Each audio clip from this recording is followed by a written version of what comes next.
Film की शुरुआत में हमें नर्क का सीन दिखाया जाता है जहां हजारों लोगों की आत्माओं को तरह तरह की सजाएं दी जा रही थी। और वहीं एक फीमेल डीमन वेरोनिका अपने टीचर से कहती है कि मैंने फिर से एक सपना देखा जहां मैं अपने आप को धरती पर देखती हूँ। जिस पर टीचर उसे थप्पड़ मारकर कहते हैं कि तुम इस विचार को अपने दिमाग से निकाल दो, इसी में तुम्हारी भलाई है, क्योंकि तुम इस सपने को पूरा नहीं कर सकती, क्योंकि कोई भी डीमन यहाँ के नियम तोड़कर धरती पर नहीं जा सकता, और अगर वो वहाँ गया तो वो एक इंसान में बदल जाएगा। और इतना कहकर वो वहाँ से चली जाती है। जिस पर अब वेरोनिका अपने पिता के पास जाकर उनसे कहती कि मुझे धरती पर जाना है, पर वो उसे चिल्लाते हुए कहते कि भगवान ने जो काम दिया है हम वही करेंगे, और अगर तुमने इस काम से दूर भागने की जरा भी कोशिश की तो मैं तुम्हें जान से मार दूंगा। जो इतना कहकर वो भी उसे थप्पड़ मार देते हैं। जिस पर फिर गुस्सा होकर वेरोनिका अपने माँ टेरेसा के पास जाती है, लेकिन उसकी माँ उसे कहती कि तुम्हारे पिता तुमसे नफरत नहीं करते, वो बस भगवान को नाराज नहीं करना चाहते। तुम उनसे माफी मांगकर धरती पर जाने का विचार अपने मन से निकाल दो, वो तुम्हें माफ कर देंगे।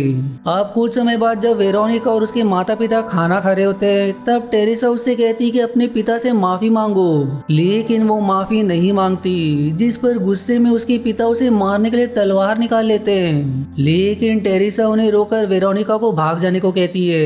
इसलिए वेरोनिका वहां से भाग जाती है और अपने कुत्ते के साथ उस टनल के अंदर चली जाती है जहां से धरती पर जाया जा सकता है। अब धरती पर आते ही वेरोनिका डीमन से इंसान में बदल जाती है जहां वो पूरी तरह से नेकेड होती है, और तब उसका कुत्ता उसे कपड़े देता है। जिसके बाद वो एक हॉस्पिटल के पास आती है जहां उसकी नजर मैक्स नाम के एक डॉक्टर पर पड़ती है, और साथ ही मैक्स उसे देखता भी है। पर तभी पीछे से आ रही गाड़ी वेरोनिका को टक्कर मार देती है। इसलिए मैक्स तुरंत उसे हॉस्पिटल लाकर उसका ट्रीटमेंट करता है, जिससे वो कुछ हद तक ठीक हो जाती है। अगले दिन वेरोनिका मैक्स से कहती है कि डॉक्टर ने कहा है कि वो मुझे डिस्चार्ज कर देंगे, लेकिन मैं यहाँ से कहाँ जाऊंगी क्योंकि मेरा इस दुनिया में कोई भी नहीं है। जिस पर मैक्स कहता है कि तुम मेरे साथ मेरे घर में रह सकती हो, जो सुनकर वेरोनिका खुश हो जाती है। अब मैक्स वेरोनिका को लेकर अपने घर आ जाता है और थके होने के कारण वो सोने चला जाता है। पर उसके जाने के बाद वेरोनिका टीवी देखने लगती है जहां उसे शहर की हालत काफी खराब दिखाई देती है। पर उसके बावजूद भी मेयर अपने भाषण में ये कह रहा होता है कि मैंने शहर की हालत को काफी ज्यादा सुधारने की कोशिश की है, जो देखकर वेरोनिका समझ जाती कि मेयर अच्छा इंसान नहीं है। अब कुछ समय बाद मैक्स वेरोनिका से कहता है कि मैं हॉस्पिटल जा रहा हूँ और अगर तुम्हें किसी चीज की जरूरत हो तो बाहर जाकर ले सकती हो। इसलिए वो अपने कुत्ते के साथ बाहर घूमने लगती है, और तब उसके पास दो सिस्टर्स आते हैं जो वेरोनिका से पूछते हैं कि अगर तुम अकेली रहती हो तो क्या तुम हमारे साथ चर्च आना चाहोगी। जिस पर वेरोनिका कहती कि मैं यहाँ अपने दोस्त के साथ रहती हूँ, और तब वो सिस्टर्स उसे क्रॉस का लॉकेट देते हैं। पर वेरोनिका के हाथ में लेते ही वो लॉकेट जलने लगता है, जो देखकर सिस्टर्स एकदम हैरान हो जाती है। इसलिए वेरोनिका वहाँ से भाग जाती है। पर आगे बढ़ते ही उसे दो चोर एक लड़की का पर्स छीनकर उसके साथ बदतमीजी करते हुए दिखाई देते हैं, जिसे देखकर वेरिना को बहुत गुस्सा आ जाता है। इसलिए वो उन दोनों चोर को काफी घिनौने तरीके से मार गिराती है, जिसमें से एक का तो वो जिंदा ही स्पाइनल कॉर्ड निकालकर उस फीमेल को देते हुए कहती है कि इसे रख लो, ये तुम्हें ऐसे लोगों से लड़ने में मदद करेगा।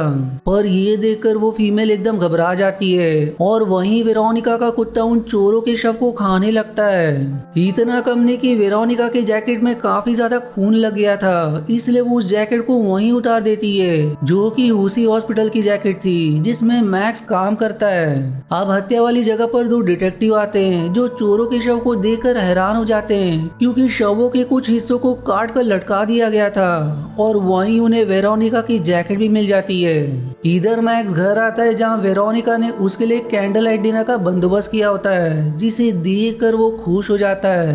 अब डिनर करते हुए वो दोनों कुछ बातें भी करते हैं, जहाँ वेरोनिका काफी धार्मिक बातें करती है कि एक दिन सबको मरना है, पर जिनकी आत्मा पवित्र होगी उसे स्वर्ग में डाला जाएगा, और जिनकी आत्मा बुरी होगी उन्हें नरक में भेजा जाएगा, जहाँ उन्हें हमेशा रहना है, और वहाँ उन्हें उनके कामों के हिसाब से सजा दी जाएगी। लेकिन मैक्स उतना धार्मिक नहीं था, इसलिए वो बस वेरोनिका की बातों पर हाँ कह देता है। जिसके बाद वेरोनिका टाइपराइटर की मदद से मेयर के लिए एक नोट लिखकर घर के बाहर आती है, जहाँ उसे दो पुलिस वाले एक आदमी को बिना मतलब परेशान करते हुए दिखाई देते हैं, जो देखकर वेरोनिका को गुस्सा आ जाता है और वो गुस्से में दोनों पुलिस वालों की हत्या कर देती है, जिसे देखकर वो आदमी डर के मारे वहाँ से भाग जाता है। जिसके बाद वेरोनिका एक पुलिस वाले के मुंह में मेयर का लिखा नोट डालकर वहाँ से चली जाती है।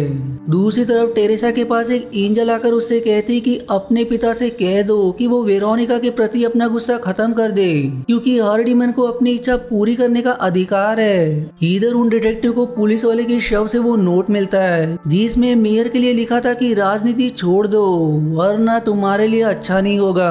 इसलिए वो दोनों तुरंत उस नोट को लेकर मेयर के पास आते हैं। जो नोट पढ़कर वो उनसे कहता है कि मुझे तो ये बस मजाक लग रहा है, पर अगर ऐसा सच में है तो तुम तुरंत उसे पकड़ो जो ये सब कह रहा है। अब डिटेक्टिव मैक्स के घर उससे पूछताछ करने आते हैं, क्योंकि वो उसी हॉस्पिटल में काम करता है जिसका कपड़ा चोर की हत्या के पास ही मिला था।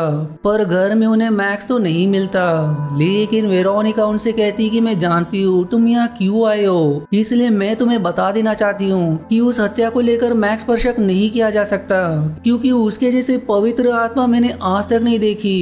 लेकिन जो भी हत्या कर रहा है वो बिल्कुल ठीक ही कर रहा है, क्योंकि ऐसे लोगों के साथ ऐसा ही होना चाहिए। साथ ही मेयर भी अपना काम ठीक से नहीं कर रहा, इसलिए उसकी भी बारी आनी चाहिए। जो सुनकर अब दोनों डिटेक्टिव का पूरा शक वेरोनिका की तरफ जाने लगता है कि हो ना हो इस हत्या के पीछे इसी का हाथ है। अब रात को मैक्स वेरोनिका को बाहर घूमने ले जाता है, जहां वो डिटेक्टिव उनका पीछा करते हैं। जिसके बाद मैक्स उसे क्लब लेकर आता है और अब उसकी मुलाकात अपने क्लासमेट लुइस से करवाता है, जहां लुइस मैक्स के साथ फ्लर्ट करने लगती है, जो देखकर वेरोनिका गुस्से में आकर उसे बुरा भला कह देती है। जिस पर अब लुइस उसे धमकाकर वहां से बाथरूम में आ जाती है और तब वहां वेरोनिका भी आती है, जो काफी गुस्से में दिखाई दे रही थी। साथ ही उसकी आंखें भी लाल रंग में चमकने लगती है, जिसे देखकर लुइस घबरा जाती है। वहीं एक आदमी भी होता है जिसे लगता है कि कहीं वेरोनिका लुइस के साथ कुछ बुरा ना कर दे, इसलिए वो वेरोनिका के अंदर चाकू घुसाकर वहां से भाग जाता है। और तब पहली बार वेरोनिका को दर्द का एहसास होता है, क्योंकि अब वो इंसान बन चुकी है। वहीं लुइस उससे विनती करती कि मुझे माफ कर दो, इसलिए वो उसे छोड़ देती है। और तब वहाँ डिटेक्टिव में से एक हार्पर आता है और अब वेरोनिका उनसे सवाल करती कि तुम हमारा पीछा क्यों कर रहे थे, तुम जानते नहीं हो कि मैं कौन हूँ। जिसके बाद वो उसे नर्क का विजन दिखाकर धमकी देती कि आज के बाद अगर तुम लोग मेरे और मैक्स के पीछे आए तो तुम्हारा अंजाम बहुत बुरा होगा। जो इतना धमका कर वहाँ से चली जाती है। वहीं हार्पर वेरोनिका के बारे में जानकर एकदम दंग रह जाता है, इसलिए वो तुरंत अपने साथी डिटेक्टिव के पास आता है, जहाँ उसे मैक्स और वेरोनिका क्लब से जाते हुए दिखाई देते हैं। इसलिए अब दूसरा डिटेक्टिव उनका पीछा करने लगता है, लेकिन हार्पर उसे मना कर देता है। जो सुनकर वो एकदम हैरान हो जाता है कि हार्पर को अचानक क्या हो गया है। दूसरी तरफ अब मैक्स वेरोनिका को घर लाकर उसके घाव पर टाके लगा रहा होता है, जहाँ वेरोनिका उससे कहती कि मैंने तुम्हारी जैसी आत्मा कभी नहीं देखी, तुम बहुत ही अच्छे इंसान हो, तुम्हारे लिए तो स्वर्ग में एक अच्छी जगह होगी। जिसके बाद वो उसे अपनी सच्चाई बता देती है कि मैं इंसान नहीं बल्कि एक डीमन हूँ, जो नरक में आत्माओं को सजा देने का काम करती है। जो जानकर मैक्स एकदम हैरान हो जाता है। जिसके बाद अब वेरोनिका उससे इंटीमेट होने की कोशिश करती है, जिस पर वो भी उसके साथ इंटीमेट हो जाता है, जहाँ वेरोनिका के नाखून डीमन जैसे हो जाते हैं और साथ ही उसके पर भी निकल आते हैं, जिसे देखकर मैक्स घबरा जाता है। पर फिर भी वो वेरोनिका को डीमन के रूप में एक्सेप्ट कर लेता है, जिसे देखकर वेरोनिका एकदम खुश हो जाती है। इधर हार्पर को सीनियर ऑफिसर के पास लाया जाता है, जहाँ हार्पर उससे कहता है कि मैं इस केस से निकलना चाहता हूँ, क्योंकि इसमें इंसान का नहीं बल्कि डीमन का हाथ है। लेकिन उसकी बातों पर सीनियर ऑफिसर को विश्वास नहीं होता। अब अगले सीन में वेरोनिका मेयर के घर जाकर उससे कहती है कि तुम एक शैतान से कम नहीं हो, तुमने लाखों लोगों के साथ धोखा किया है, जिसकी सजा तुम्हें जरूर मिलेगी। इसलिए अब वो उसे भी नर्क का विजन दिखाकर वहाँ से जाने लगती है, पर एक पुलिस वाला उसे देखकर शूट कर देता है, जिससे वेरोनिका वहीं धराशायी हो जाती है। जिसके बाद मैक्स उसे घर ले आता है, जहाँ उसकी हालत काफी खराब हो गई थी। साथ ही वो हॉस्पिटल भी जाना नहीं चाहती थी। और तब वहाँ लगे आईने में एंजल आकर मैक्स से कहती है कि अगर तुम वेरोनिका को जीवित देखना चाहते हो तो तुम्हारे पास उसे बचाने का बस एक ही रास्ता है, उसे तुरंत हीलिंग वाटर में डुबाना होगा। जिस पर अब वेरोनिका मैक्स से कहती कि मैं तुम्हें छोड़कर कहीं नहीं जाऊंगी, क्योंकि मुझे डर है कि अगर मैं गई गई तो तुमसे फिर से मिल भी पाऊंगी या नहीं, इसलिए मुझे यहीं रहने दो। जिस पर अब मैक्स कहता है कि तुम चिंता मत करो, तुम वापिस जरूर आओगी, और अगर ऐसा नहीं हुआ तो मैं अपने पूरे जीवन में इतने बुरे काम करूंगा कि मेरी आत्मा को नर्क में जगह मिलेगी।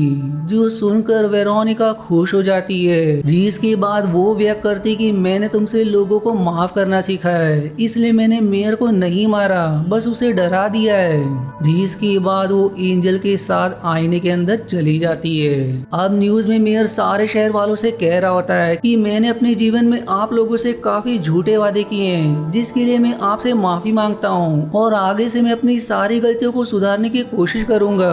जो सुनकर मैक्स खुश हो जाता है। अब देखते ही देखते कुछ दिन गुजर जाते हैं, लेकिन वेरोनिका वापस नहीं आती, जिससे मैक्स काफी परेशान हो जाता है। पर फिर एक रात जब वो सो रहा होता है, तब आईने में आग लगने लगती है, जिसके अंदर से वेरोनिका दुल्हन के रूप में मैक्स के पास आती है, जिसे देखकर अब उसकी खुशी का ठिकाना नहीं रहता।